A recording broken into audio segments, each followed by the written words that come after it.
Hey everybody, welcome to this episode of Think Business. Looking forward to talking to Simon Yevzelman. Simon, it's great to connect with you. You're the head of food safety and compliance at a very cool company, and I always love to support Detroit companies as I am a Detroiter. And I want to talk about planteddetroit.com. And so it's a very cool concept and a very cool company. Something that people I think have been talking about for years because it all revolves around vertical farming. And so, there's vertical farming, there's biosecurity, controlled environment agriculture. And I know, these for many people have been buzzwords for a long time, but you guys are putting that into real practice every single day. And the results are basically fresh, nutritional greens all year long that are grown on Detroit's east side. And so let's just talk about that. Let's just kind of focus on some fundamentals first.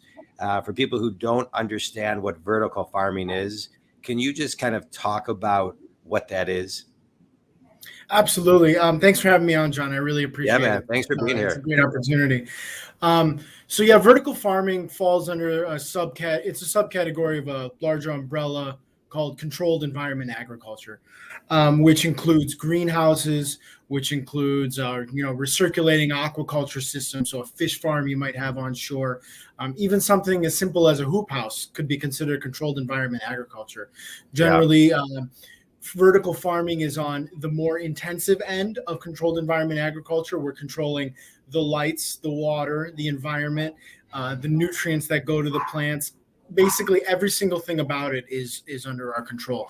So we're growing plants indoors using LED lights specifically designed for horticulture, using hydroponic systems specifically designed for horticulture as well. And the real key is that we're able to, since we're using LED lights and not the sun, we're able to grow plants on successive levels and utilize the entire cubic volume of any given space to really, maximize our acreage by orders of magnitude by going vertically rather than out. So it lets us you can put vertical farms where food needs to be grown, within cities, within urban areas. Yeah. Let's talk about for a second food deserts and food swamps, right? So we could point to those all over the country in places. And so how is vertical farming maybe helping areas like that? Sure. It's a challenging thing. It's one of the more difficult things that I kind of have to cope with is we're making a premium product. We're competing against the sun for light, and we're paying for it. So the cost of our goods is higher because it is safer and better for you than a traditionally grown green. And unfortunately, that puts us out of access of a lot of the people who live in the neighborhood that we occupy with our building. On the other hand, we do supply a lot of really amazing careers to those people who live there and have historically been underemployed. I think vertical farming is one part of the puzzle of making a more robust food system in this country. California is experiencing a mega drought, and that's the scientific term for it. They have been for many years now. And what they do is grow thousands and thousands of pounds of lettuce with all the water that they're running short on, and then essentially ship the water contained in lettuce across the country and distribute it elsewhere. So if we're looking at an economic impact per calorie basis, leafy greens are definitely one of those things you want to be producing right where it's consumed, and they should be part of everybody's diet. Yeah, I love it. I love what you're talking about, and I love the whole idea of it. I mean, let's just kind of go into a little bit more detail from an entrepreneurial standpoint. You're one of the partners within the company, and so I just give me a little background about how this was. I was about to say sprouted, but no pun intended. But how you guys kind of sprouted the company? Like, where did the idea come from, and then when did the execution begin to happen? Yeah, sure. So I came back to Detroit in late 2017 with experience in controlled environment agriculture, operating a fish farm. And I just randomly heard about this company that had a vertical farm, and I had known about this just through reading articles and things like that. It was really a young industry at the time. The big players were still quite young at that time, and they hadn't done any large capital raises or anything like that. They were in the proof of concept phase. Our founder, Tom Adamczyk, was eager to get into the to this kind of industry because he had always been investing in agriculture adjacent businesses, and he saw, being as wise as he is, the inevitable growth of vertical farming. So when I heard about them, I basically came pounding on the door and saying, "You guys don't know you need to hire me yet, but you do." We were still at a very early phase. It was really just pallet racking in an empty warehouse with a couple, DIY systems and some fish tank pumps moving water around. Yeah. And basically the execution came in when, I came in, I was comfortable enough in the company to say, "Hey, listen, we're growing a product here that is historically very dangerous from a food safety perspective because there's no kill step. You're never cooking your lettuce, essentially. Yeah. So we need to take steps to make this facility and make this farm as safe as possible, because if we don't, it's not if, but when we get somebody sick, and then we kiss this whole thing goodbye." Yeah. So that's when we basically, in 2019, took an operational pause and were able to, and something I took a big part in was the design and building of this facility in the existing warehouse that we had. So we basically built a farm within a warehouse, putting up new walls, new panels. Yeah, like that. It's so cool. I mean, I remember reading articles about vertical farming, I think 10, 15, 20 years ago, and there was a lot of talk about doing it in Detroit because there were so many empty, huge buildings in the city of Detroit. And so how did you pick the building that you're in? So I wasn't involved in actually picking the building that we're in, unfortunately. I would have had some input on it. We kick ourselves a little bit not moving when we had the chance when we did that shutdown, but we've been able to make it work. The main challenge is, some things you don't look at, you don't notice. Oil soaking into floors from years and years of industrial use in the concrete, and there's no way to remediate that. Cracks in the walls that are only going to get worse. Will the ceiling support all the infrastructure that you're going to need to put on there to do vertical farming? I think there are some gems out there in the city, but the majority of the buildings would need a lot of work to be put into them. And it's almost better at this point to raise them to the ground, put up a clear span metal structure with no supports in the middle, so you have full access to the whole building, and start fresh from there. Yeah, I love it. So now you guys are growing. You're growing herbs. You're growing microgreens. You're growing greens, and then turning that into amazing salads. And then, so I want to talk about just kind of what you're growing, and then where you're distributing everything. Sure. Yeah. So we're it kind of plays into a bit about our marketing and distribution plan. So pre-COVID, basically 95% of our business was restaurants. We were selling bulk greens, bulk salad mixes, romaine mixed with kale, mixed with mizuna, a lot of herbs, a lot of micro herbs and microgreens. And that was okay at a small scale. We knew at some point we wanted to transition to direct to consumer. That being the big trend in a lot of other businesses, right? Being able to accomplish that last mile and get our product right to our customer's door and not lose the margin in retail and things like that. And over COVID in the beginning, when all the restaurants were shut down, we basically accelerated our plans to develop a direct consumer product. Now, of course, we kept all of our wholesale products available. If you just want just kale, you can buy that. You want just romaine, you can buy that.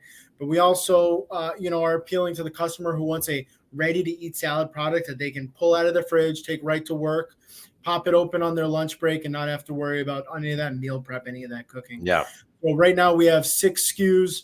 All of our salads are named after different neighborhoods in the city, which I guess can get a little confusing, but it really plays to our locality, right? We're only distributing to the Metro Detroit area. We are in Plum Market right now, several Plum Markets expanding. We just expanded to the Ann Arbor Plum Markets. We're in 5 Meijer stores, as well as the small format Meijers that they just started that are just food, the Woodward Corner and Riverfront. We're in a spattering of smaller grocery stores all across Metro Detroit, specialty grocery stores that aren't chains. And then, of course, direct to consumer is the model that we're really trying to push. We just really started a subscription model.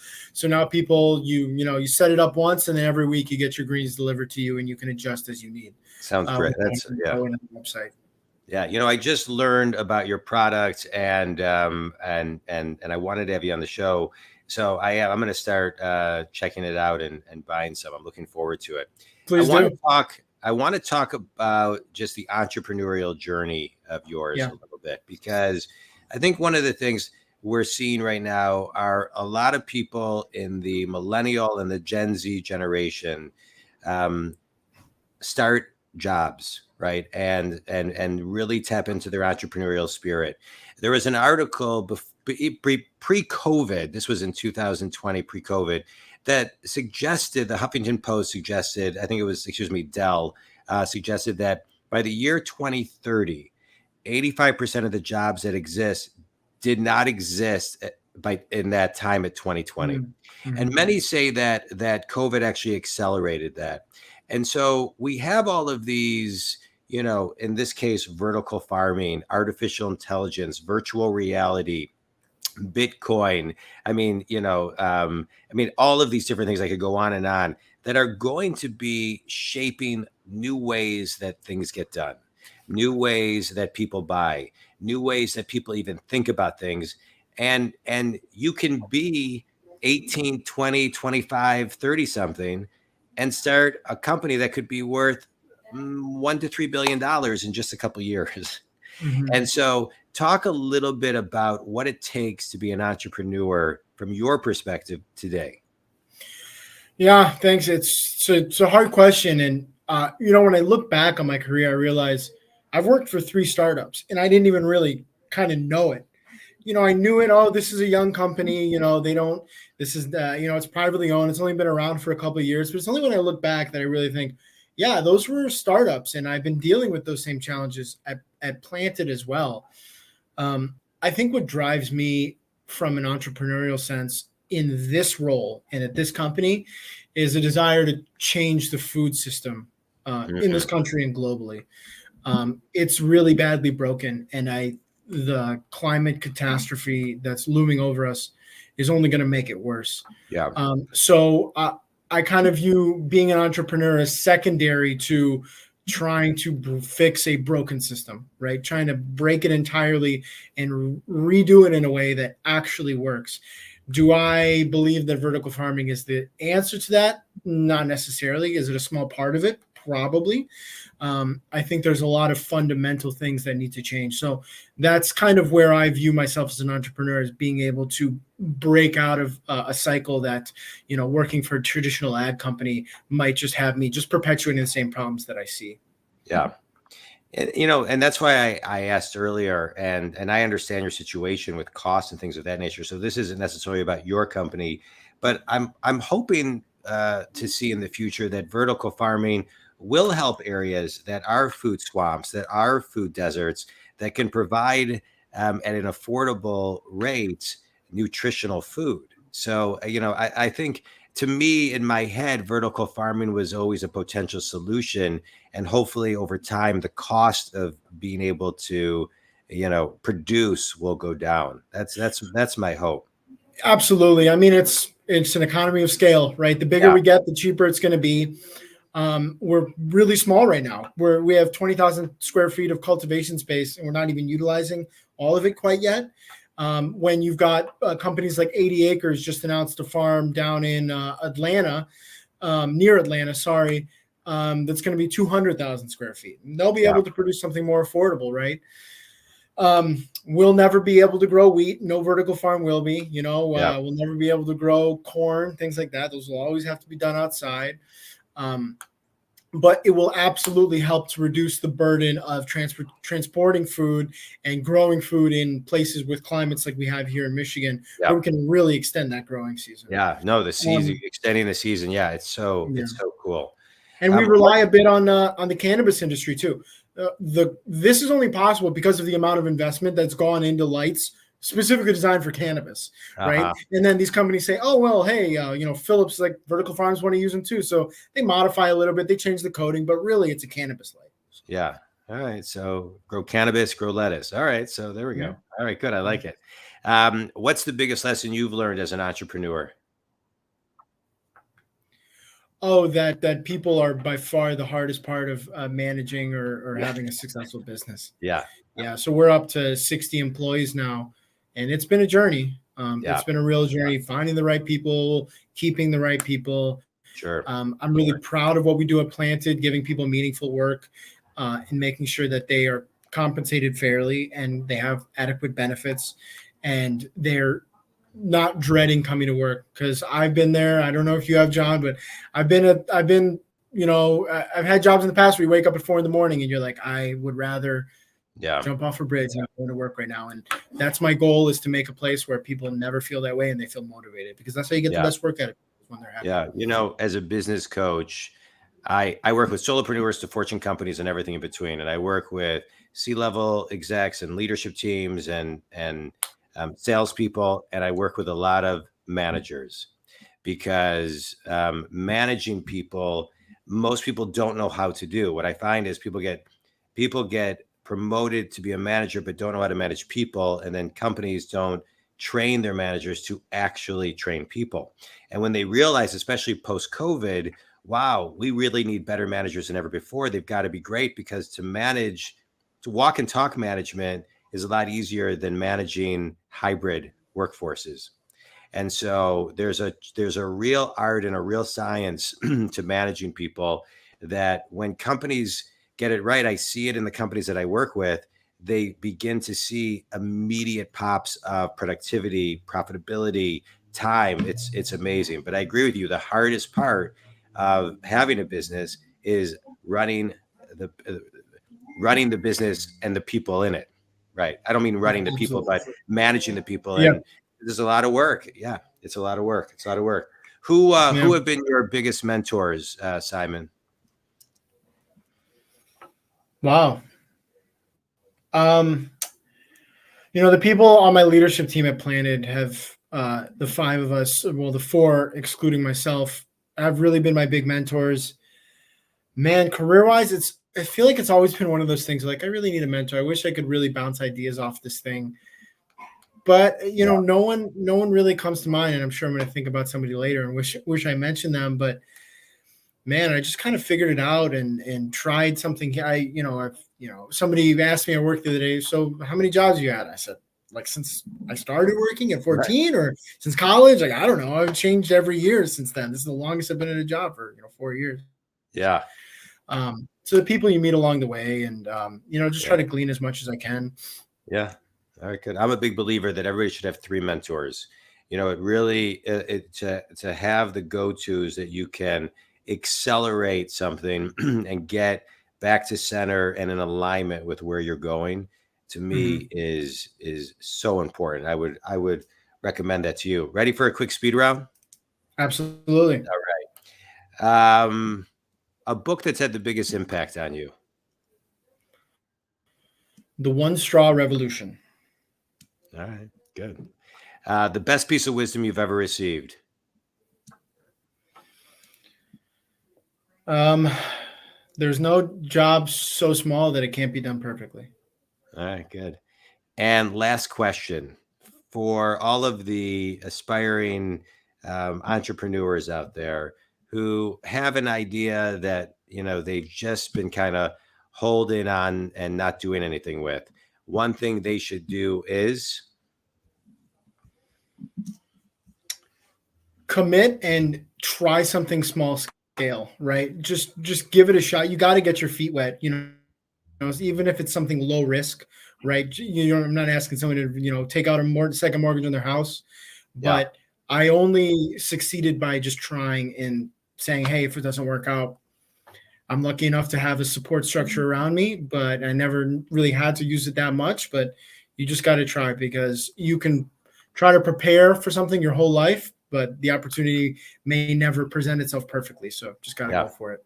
Well said. Well said. Tell everybody where they can buy your product, learn more about it, buy your product, and if they want to connect with you. Sure. Yeah. Planted, as in I planted a seed, planteddetroit.com. All the information's on there. We have blog posts. You can order your salads direct to your door. We deliver 7 days a week. We also have subscription service available.